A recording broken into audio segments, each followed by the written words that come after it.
Habang tumitindi ang kahirapan, dumarami ang mga batang nagbebenta ng laman sa mga kalye ng Iloilo. Karaniwang bugaw nila ang kanilang mga kababata. Ano nga ba ang hinaharap ng mga musmos na ito? Bumagsak na ang palitan ng piso kontra dolyar. Tanda raw ito ng tumatatag na piso at hudyat ng gumagandang ekonomiya. Pero bakit tila hindi natutuwa ang taong bayan? Sa 1 ng Pebrero, ipatutupad na ang Expanded VAT o EVAT. Bilyong-bilyong piso raw ang kikitain ng pamahalaan mula dito. Pero hambalo sa taong bayan ang inaasahang epekto nito. Handa na ba tayo? Personal naming inalam. Sinaliksik ang bawat anggulo. Bawat detalye kinumpleto. Ang lahat ng yan ay nakatala Sa Reporter's Notebook. Bumagsak na sa level na 52 pesos ang palit sa bawat dolyar. Labis itong ikinagalak ng pamahalaan at mga negosyante. Senyal daw kasi ng matatag na piso at malusog na ekonomiya. Pero bakit walang mabili ang piso ng Pilipino? Yan ang nakatala sa ulat ni Mark Salazar. May bagong record high ang halaga ngayon ng piso kontra dolyar. Noong nakaraang linggo, pumalo ng 52 pesos ang halaga ng piso laban sa dolyar. Mababa ang palit pero nangangahulugan daw ito na lumulusog ang ating ekonomiya. Lumakas daw ang piso pero ano ba ang ibig sabihin nito? Gaano nga ba kalakas ang piso ngayon? Naglibot-libot ako sa mga palengke para tingnan kung hanggang saan makararating ang dala kong piso. Piso hindi pwede dahil 20 na to eh. Makabala nga ako. Yung piso ko may mabibili pa ba sa tindahan na to? Wala na. Candy, wala? Wala kayong piraso. Ganun. Pero kung meron na kaya nito, ilan? Gusto na ba yun? Ng candy? 3-2 piso nga eh. Pwede yan, supot. Bakit yan magkano? 50. 50 centimos. Di dalawang ganyan Oh, pala. yun, mabibili. dalawang ganito. 11 na tuyo. Piso, hindi pwedeng isa. Hindi nyo na pinapansin ng piso. Sana po mabibili po yung piso po. Hindi mabubuo yung halimbawa, yung 10 piso, kung walang piso, yung 100, kung kulang yan, hindi rin matatawag ng 100. Kaya may halaga pa rin ang piso. 3 dekada ang nakararaan, sa piso mo may pamasahe ka na papuntang palengke, makakabili ka pa raw ng bigas at ulam. Pero ngayon, sa piso mo, naglakad ka na nga papuntang palengke, pipili ka lang kung anong bibilhin mo, plastic o candy, dahil yan lang ang kaya ng piso mo. Dito sa isang vintage shop sa Kamuning, kitang-kita ang mga ebidensya kung gaano kalakas ang piso noong dekada 50. Ito, ginagamit nila, 1950s din ito. Siyempre, nung araw, ang piso natin is mahalaga na. Siguro kung may 20 pesos ka o 10 pesos, that is a very big man, malaki ng bangos yan. Isang basket na nga daw. Eh ngayon, magkano 1 kilo ng bangos ngayon?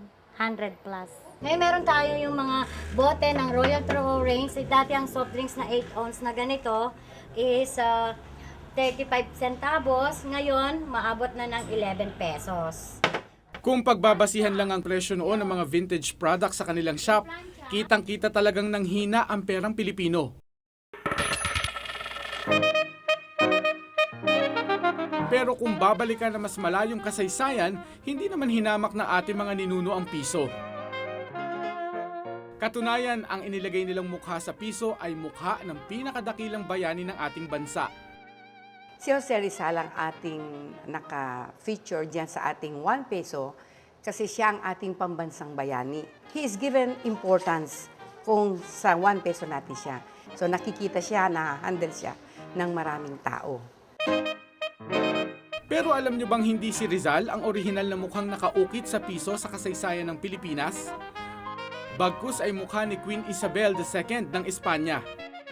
Noong 1861, naisip nung pamahalang Kastila na gumawa na ng mga coins dito sa Pilipinas. At doon lumabas yung unang pisong Pilipino. In fact, yun ang unang beses na lumabas ang pangalan Filipinas sa coin. Noon namang 1899, mistulang passport ang itsura ng piso. Hanggang dumating na nga ang panahon na ang doktor na ng dapitan ang naghari sa piso. Noong panahon ni President Marcos, first term niya yun, noong 1967, nag-decide sila na gumawa ng buong series ng coin mula nung 1 cent, 1 cent, di ba, hanggang 1 peso. At doon nilagay nila si Rizal. Naging mahalaga ang papel ni Rizal sa ating kasaysayan kaya mukha niya raw nasa piso. Pero ngayon, ano pa ang mukhang ihaharap ni Rizal kung wala ng halaga ang bariyang nagtataglay ng kanyang anyo?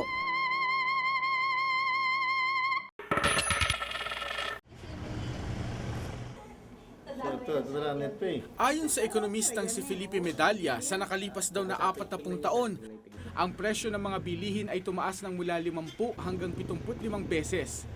Kada taon, pahina ng pahina ang piso. Sa laki ng tinaas ng presyo, ano nangyari sa mga tao? Ang sagot doon, depende. Kung ang sweldo mo ay mas mabilis tumaas kaysa pagtaas ng presyo, okay ka lang. At kung ang sweldo mo naman ay mas mabagal tumaas kaysa presyo, kawawa ka. Walang ibang kawawa kundi ang taong bayan sa sitwasyong ito. At ang dapat managot, walang iba raw kundi ang pamahalaan. Mismanage ang ekonomiya natin, malaki utang ng gobyerno, malaki utang ng bansa, hindi makabayad o nagkaroon ng problema sa pagbabayad, bumagsak ang piso. Pero hindi naman sa buong kasaysayan ng Pilipinas ay lubog ang piso. Katunayan noong dekada 50, 1:1 ang palitan ng piso at dolyar. Magkasing lakas, pero milya-milya na ang layo nila ngayon. Oo, isang pamilya na yun, makakabili na isang pamilya yung piso mo, yung piso yun. Malaki pa piso natin ng araw, di ba? Si Lola Filomena maski nag-uulyani na sa edad na 82, tandang-tanda pa ang panahon na pwede pang makapag-shopping sa piso. Nung bata pa raw siya, kahit mamera, may halaga. At pag may piso ka, mayaman ka na. Pag pumasok ka sa sine nun, para mga 20 centavos eh. Oo, 30 centavos lang sa kilo ng bigas eh. Ngayon nakikita ni Lola Filomena ang kawawang halaga ng piso. Mismong mga apo niya tinatanggihan ito. Puputi daw muna ang uwak bago nila tanggapin ang mamisong alok niya. Naku, walang 20 kung 20. Walang hinihingi na ano yun. Pag nibigyan ng 20, hindi tinatanggap nun eh. Pag himingi niyang piso, ang hingi niya. 100 na pala, 100. Hindi 20 pesos. Piso, wala na akong nabibili dun. Mga gusto ko, mga 150, mga pataas. Pap, thank you. Wala kang piso. Ikaw wala kang piso. Ako meron. 100 pa. Oh, meron ka nito. Hindi lang mga bata ang umaayaw sa piso, kundi ultimo ang pulubing ito. Sino bang bastos na sa piso lang eh? Luluhod ako? Hindi po pwede. Pera lang yan. Niluluhuran ko ang taas. Hindi kapwa ako.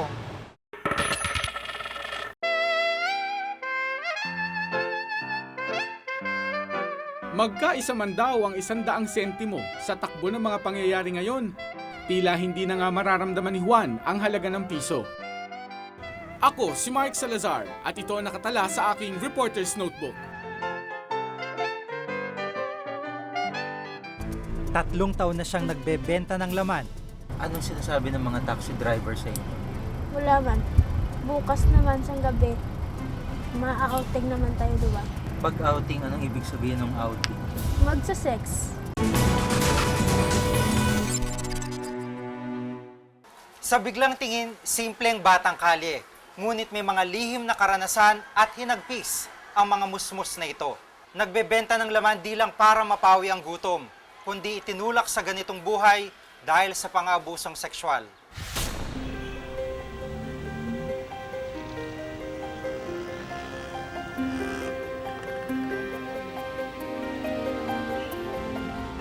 Ito yung atrium building dito sa Iloilo. Sa umaga, ito'y sentro ng lugar pang negosyo. Pero pagsapit ng gabi, nagiging puga dito ng mga batang kalye.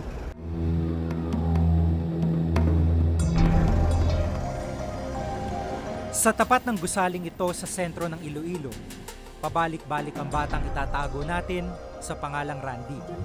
Di siya pangkaraniwang bata.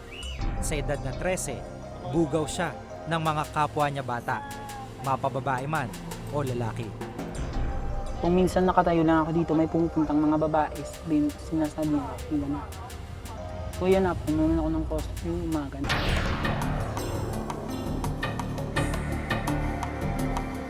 Produkto ng broken family si Randy. Tumigil sa pag-aaral at mula noon, kalye na ang kanyang naging tambayan. Sa kanyang murang edad, mistulang professional na siya sa kanyang ginagawa. Kung sasabihin ko 500, bali hihingi na sila ng tawad ng or 300 or 250. Pero kung mga parehas sa mga van, pajero, 700 ang una ko. Tinitingnan mo rin sa sakyan. Oo. Bakit? Kasi alam ko ang mga taxi, walang pera kung minsan. Maliit lang silang magbayad. Hindi ka ba naawa din sa mga kasama mong bata? Naawa rin, pero sinusigurado ko muna kung ayaw nila, hindi naman sila pinipilit eh. Isa sa mga paboritong ibugaw ni Randy si Pia. Di niya tunay na pangalan. 12 anyos si Pia. Kinupkop ng isang matandang nagpalaki sa kanya mula nang siya'y maglaya sa kanilang lugar sa Bacolod. 3 taon na siyang nagbebenta ng laman sa mga kalye ng Iloilo. Taxi drivers daw ang karaniwang customer. Anong sinasabi ng mga taxi driver sa inyo? Wala man. Bukas naman sa gabi, ma-outing naman tayo, diba? Ma-out naman kami, diba? Karon sa gabi, amon eh. Pag outing, anong ibig sabihin ng outing? Magsa-sex. Ganon. Sa taxi driver. Ikaw ginagawa mo yun. Oh, Magkano binabayad sa'yo? 250, 500, 150. Nakakadalawa hanggang 3 customer daw si Pia bawat gabi. At hindi raw lahat ng customer maingat sa pakikipagtalik. Yung mga taxi driver ba gumagamit ng kondom pag gumagamit? Gumagamit ng kondom. Eh yung iba? Meron, tanan. Mga taxi driver, nakagamit ng kondom. Iban wala. Nang gabing iyon, masakit ang tiyan ni Pia. Dito ko na lamang nadapuan na siya ng gonorrhea o tulo. Antibiotic to, alam mo ba antibiotic? Paano mo iniinom to? Isang gabi, isang araw. Kahit masakit ang tiyan ni Pia, ibinugaw pa rin siya ni Randy. Ilang minuto pang lumipas, may dumating ng customer si Pia. Takat ka ma? Olton na ka mo, de? Anong usapan niya ng taxi driver? Hintayin ko daw siya sa atrium. Mag-a-out daw sila. Sinubukan naming sundan ang taxi, pero Walang galing ha.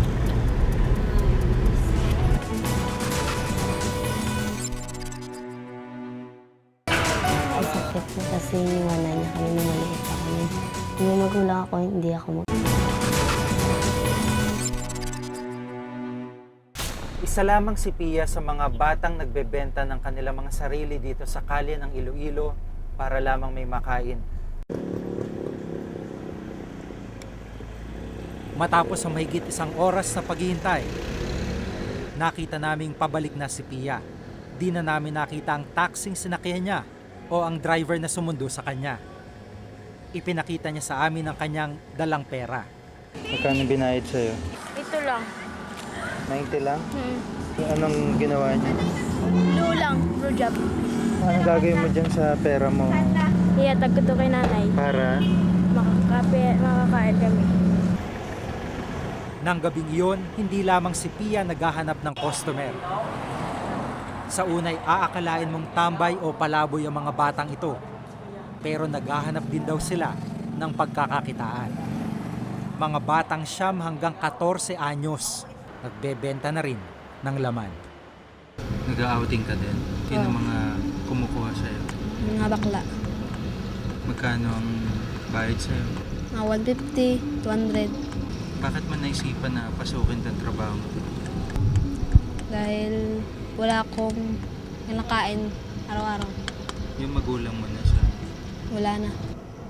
Magkakaiba sila ng pinanggalingan. Iisa naman ang kanilang kwento. Pagkasama mo na yung mga customer mo, anong pakiramdam mo? Natatakot. Tsaka, Nadidiri. bakit naman? Kasi ginanoy ako ginagalaw ako. At siya. Walang muwang sa kanilang ginagawa ang kanilang mga pamilyang malayo sa kanila. Hindi rin sila nag-aaral. Sa Iloilo may halfway center para sa mga prostituted children. Ito ang Gabay Foundation. Isang pribadong grupong tumutugon sa pangangailangan ng mga batang kalye sa Iloilo. Dito pansamantalang tumutuloy ang ilang batang kalye. Binibigyan ng gamot ang ilang may STD sa kanila. Dito sa center, nakilala namin ng 11 anyos na si Joy. 8 anyos pa lang siya nang magsimulang magbenta ng laman. May STD rin si Joy at kasalukuyang nagpapagaling. Anong payo mo dun sa mga maliliit na batang katulad mo na sa kalye nag-outing? Gusto ko naong tatunan na nila ang mag-outing na ba. Kaya kasi mapareha sila sa ako na maano sila sa sakit na tulo o HIV. Ito yung resulta ng STD screening ng mga batang naninirahan o nanunuluyan dito sa bahay ng Gabay. At isa sa mga na-interview natin, si Joy, kulay blue yung form na ibinigay sa kanya. Ibig sabihin, positibo siya sa STD. Ganun din yung kay Pia, kulay asul, na positibo sa STD. Yung ibang mga bata ay kulay pink, negatibo daw ang ibig sabihin nito.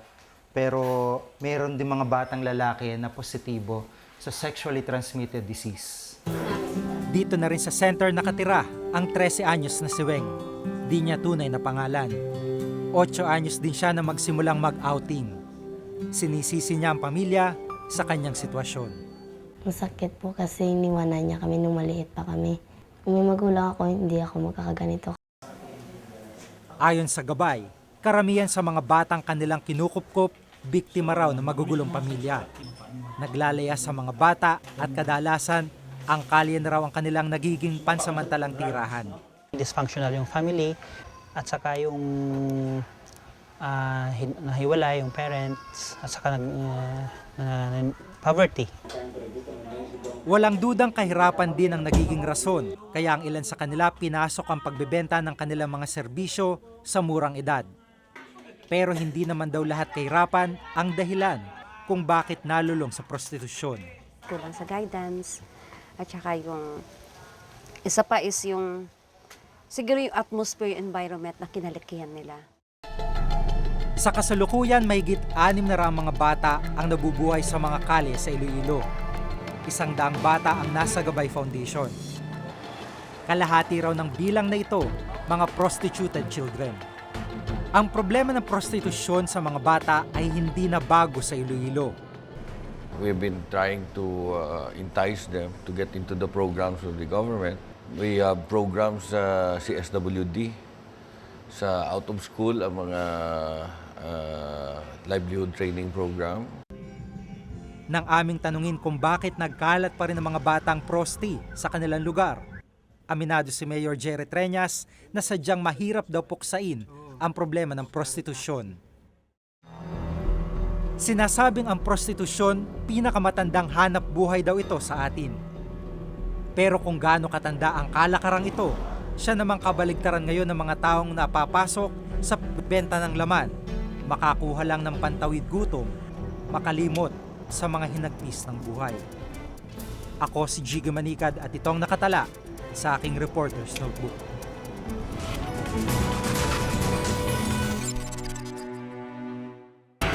Pag tumaas na ang cost of production, wala namang pagkukuhanan ang canneries na bawasan ang presyo, talagang kailangan magtaas. Nakatakdang tumaas sa darating na buwan ng Expanded Value Added Tax o EVAT sa ilang bilihin at serbisyo. Ito raw ang pagmumulan ng kita ng pamahalaan. Pero katumbas daw nito ang higit pang pagtaas ng presyo ng mga bilihin. Napaghandaan na ba ng taong bayan ang epekto ng EVAT? Ang problemang yan nakadetalye sa ulat ni Mitch Cruz. Matagal na ang buwis sa buhay ng mga Pilipino. Mula paggising hanggang pagtulog, di ito matatakasan. Noong Nobyembre ng nakaraang taon, inumpisahan na ng gobyerno ang pagsingil ng panibagong dagdag buwis, ang Expanded Value Added Tax o EVAT. Pero ngayong paparating na Pebrero, 2% pa sa naunang 10% ang idadagdag sa Reformed Value Added Tax o RVAT. Sa ilalim ng batas RA 9337, hindi sakop ng pagtaas ng buwis ang mga sariwang pagkaing nabibili sa palengke. Si Mang Mar at kanyang asawa, kapwa Metro Aid sa Pasay.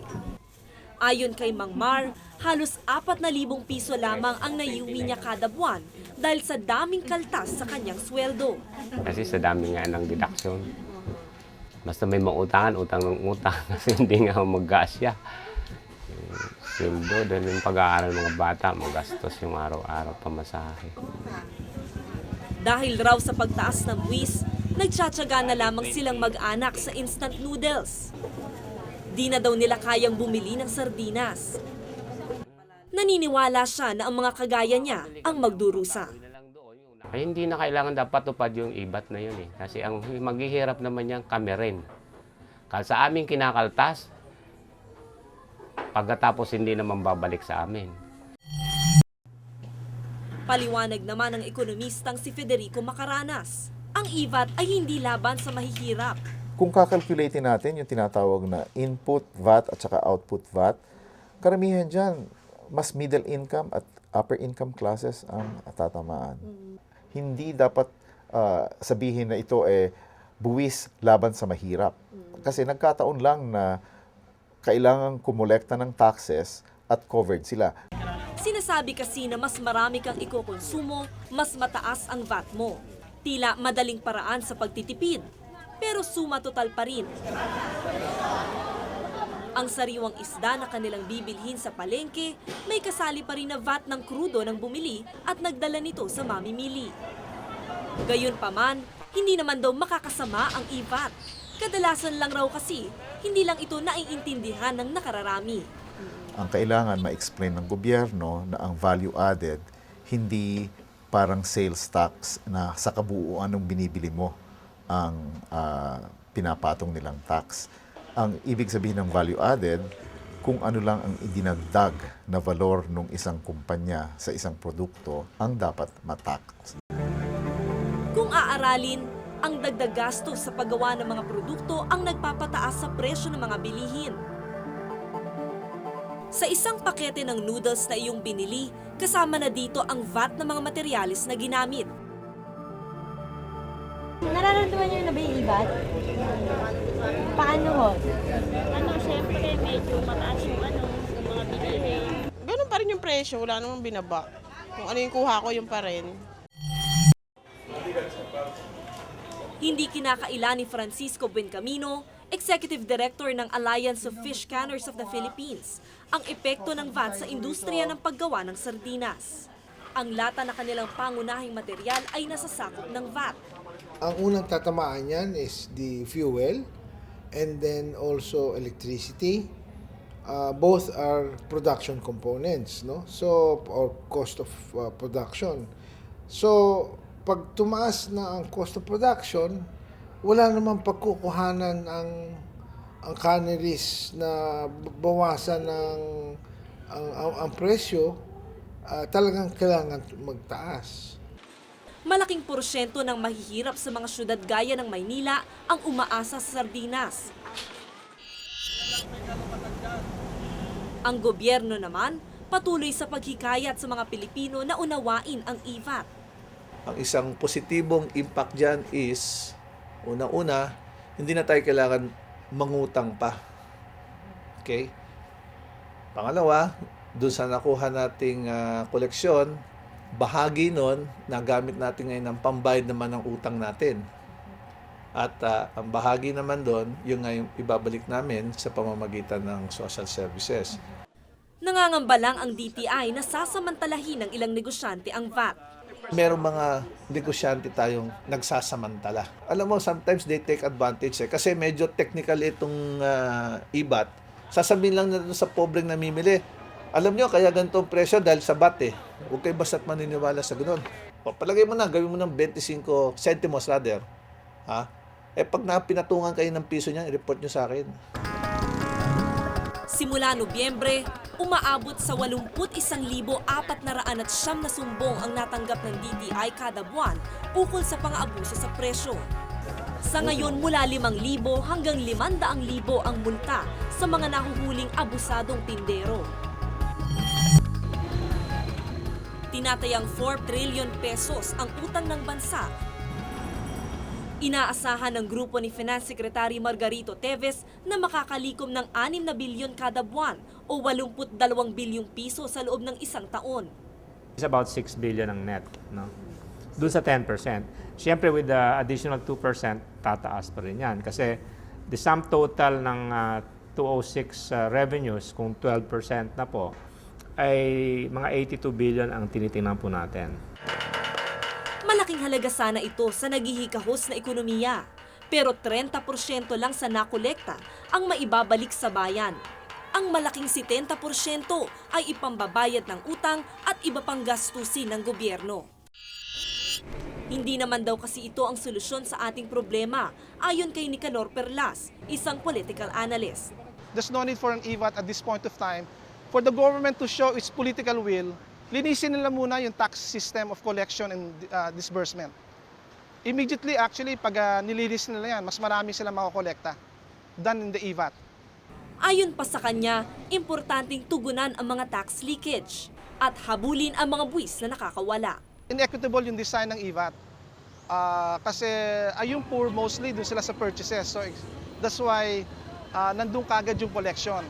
Actually, yung mayayaman will actually hindi sila masyado maapektuhan. Middle class nga at saka poor ang mas epektuhan ng EVAT. Pero sa gitna ng mabibigat na problema sa buwis, si Aling Arlie naman, nagagawa na lang tawanan ang kanyang mga pagtitipid. Sa pagkain, binabasa ko yung nutrition fact. Imagine, ang dami kong gino-grocery. Andiyan na milk, cereals, lahat talaga ng ngayon nga yung dati branded.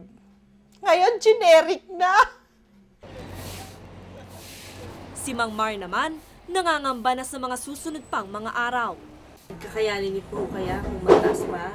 Hindi yung dating pagkain isang dalawang beses maghapon, gagawin na lang isa. Sa dami ng ating hinaing, makagagaan sana kung matutumbasan ng serbisyo publiko ang bawat pisong buwis na kinakaltas sa atin. Ngunit sa huli, lahat ay kailangan sumunod sa batas. Masakit man ito sa bulsa. Ako si Mitch Cruz at ito ang nakatala sa aking Reporter's Notebook.